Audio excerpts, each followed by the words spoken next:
इस video class में Bihar board के कक्षा 7 के अतीत से वर्तमान के अध्याय 9 के सभी प्रश्न उत्तर करने वाले हैं। तो वीडियो को पूरा देखिएगा और वीडियो अच्छा लगे तो वीडियो को लाइक करके चैनल को सब्सक्राइब कर दीजिएगा। और इस क्लास का PDF टेलीग्राम पर मिल जाएगा, जिसका लिंक डिस्क्रिप्शन बॉक्स में है। तो चलिए वीडियो को शुरू करते हैं। अध्याय 9 है 18वीं शताब्दी में नई राजनीतिक संरचनाएं। इसका पहला प्रश्न है, स्वायत्त राज किसे कहा जाता है? तो इसका उत्तर होगा, जो राज्य अपना संपूर्ण प्रशासनिक निर्णय और नीति निर्धारण स्वयं करता है उस राज्य को स्वायत्त राज कहते हैं। 2 नंबर प्रश्न है, नए राज्यों के 3 समूह में विभाजित करने के आधार क्या रहा होगा? तो इसका उत्तर होगा, पहले से चले आ रहे केंद्रीय शासकों का कमजोर हो जाना ही ऐसा प्रमुख कारण रहा होगा, जिससे राज्य 3 राज्यों में विभाजित हो गया। 3 नंबर प्रश्न है, तकावी ऋण क्या था? तो इसका उत्तर होगा, राज्य द्वारा किसानों को दिए गए ऐसे ऋण को तकावी ऋण कहा जाता था, जिस ऋण की रकम का मकसद उपज को बढ़ाना था। 4 नंबर प्रश्न है, ठेकेदारी या इजारेदारी व्यवस्था क्या थी? तो इसका उत्तर होगा, राजस्व वसूली के लिए एक निश्चित क्षेत्र पर निर्धारित रकम के लिए कुछ लोगों से शासक द्वारा किए गए समझौता ठेकेदारी या इजारेदारी व्यवस्था थी।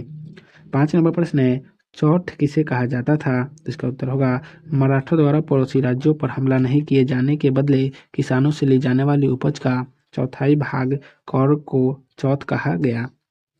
6 नंबर प्रश्न है, सरदेशमुखी क्या था? तो इसका उत्तर होगा, मराठों से बड़े जमींदार परिवार जिन्हें सरदेशमुख कहा जाता था, इनके द्वारा लोगों के हितों की रक्षा के बदले लिया जाने वाला उपज का 10वां भाग होता था। ऐसे कर वसूलने वाले को सरदेशमुख कहा जाता है। अभ्यास का पहला प्रश्न है, मुगलों के अधिकारी राज्य में कौन राज्य आता है? तो अवध है। 2 नंबर प्रश्न है, बंगाल में स्वायत्त राज्य की स्थापना किसने की? तो मुर्शिद कुली खान ने। 3 नंबर प्रश्न है, सिखों के एक शक्तिशाली राजनीतिक और सैनिक शक्ति के रूप में किसे ने परिवर्तित किया? तो गुरु गोविंद सिंह ने। 4 नंबर प्रश्न है, शिवाजी ने किस वर्ष स्वतंत्र राज्य की स्थापना की? तो 1674 ईस्वी में। 5 नंबर प्रश्न है, मराठा परिसंघ का प्रमुख कौन था? तो पेशवा। 2 नंबर प्रश्न है, निम्नलिखित में मेल बैठाएं। पहला है ठेकेदारी प्रथा, तो इसका हो जाएगा भू राजस्व प्रशासन। दूसरा है सरदेशमुखी, तो इसका हो जाएगा मराठा। तीसरा है निजाम उल मुल्क, तो इसका हो जाएगा हैदराबाद। चौथा है सूरजमल, तो सूरजमल का हो जाएगा जाट। और 5वां है 1707 ईस्वी, तो इसका हो जाएगा औरंगजेब का निधन। आइए विचार करें का पहला प्रश्न है, अवध और बंगाल के नवाबों ने जागीरदारी प्रथा को हटाने की कोशिश क्यों की? तो इसका उत्तर होगा, अवध और बंगाल के नवाबों ने जागीरदारी प्रथा को हटाने की कोशिश इसलिए की वे मुगल प्रभाव को कम करना चाहते थे। यही हाल हैदराबाद का भी था। इस प्रकार धीरे धीरे ये मुगलों से पूर्णतः मुक्त होकर स्वतंत्र शासक बन बैठा। 2 नंबर प्रश्न है, शिवाजी ने अपने राज्य में कैसी प्रशासनिक व्यवस्था कायम की? तो इसका उत्तर होगा, शिवाजी के काल में प्रशासन का केंद्र राजा अर्थात स्वयं शिवाजी थे। राजा को सहयोग देने के लिए 8 मंत्री थे, जिन्हें अष्ट प्रधान कहा जाता था। पेशवा पेशवा प्रधानमंत्री था, प्रशासन और अर्थ विभाग की देखरेख करता था। राजा के बाद यही सबसे अधिक शक्ति वाला अधिकारी था। सर ए नौबत, तो यह सेनापति की नियुक्ति करता था तथा घोड़ा के साथ ही अनुसैनिक के साजो सामान की देखरेख करता था। मजूमदार, तो लेखाकार, इनका काम राज्य के आय व्यय का लेखा रखना था। वाक्य नवीस, तो गृह विभाग के साथ ही गुप्तचर विभाग का यह प्रधान होता था। राज्य की विरोधी शक्तियों का यह विवरण रखता था। श्रुनवीस, तो राजा को पत्र व्यवहार में मदद करना श्रुनवीस का ही काम था। दबीर, तो दबीर विदेश विभाग का प्रधान होता था। पड़ोसी राज्यों से संबंध बनाए रखना इसी का काम था।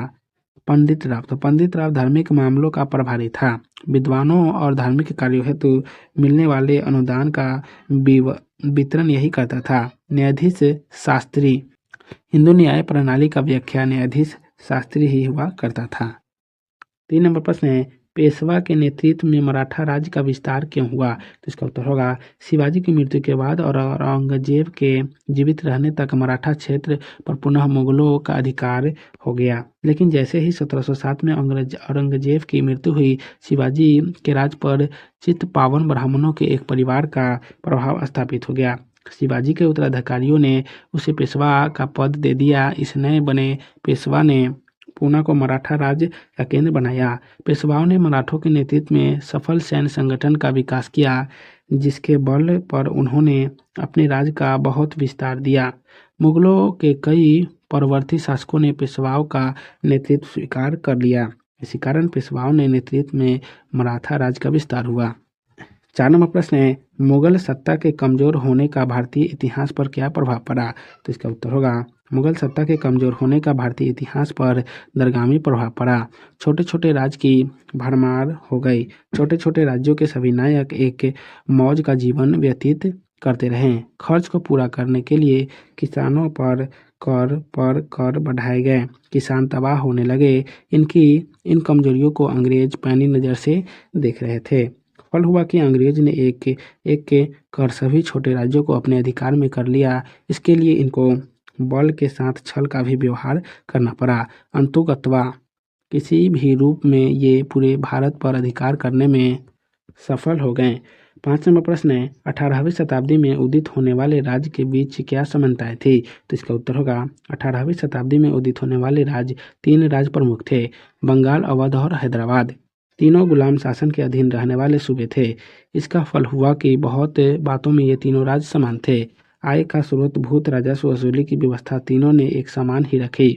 इन तीनों ने जागीरदारी व्यवस्था को समाप्त कर दिया ताकि राज्य शासन पर इनका आधिपत्य पूरी तरह स्थापित हो जाए। इस प्रकार तीनों राज्य के बीच समानताएं थी। तो आज के इस वीडियो क्लास को यहीं समाप्त करते हैं। फिर मिलेंगे नेक्स्ट वीडियो में। तो आप सभी को वीडियो देखने के लिए बहुत बहुत धन्यवाद।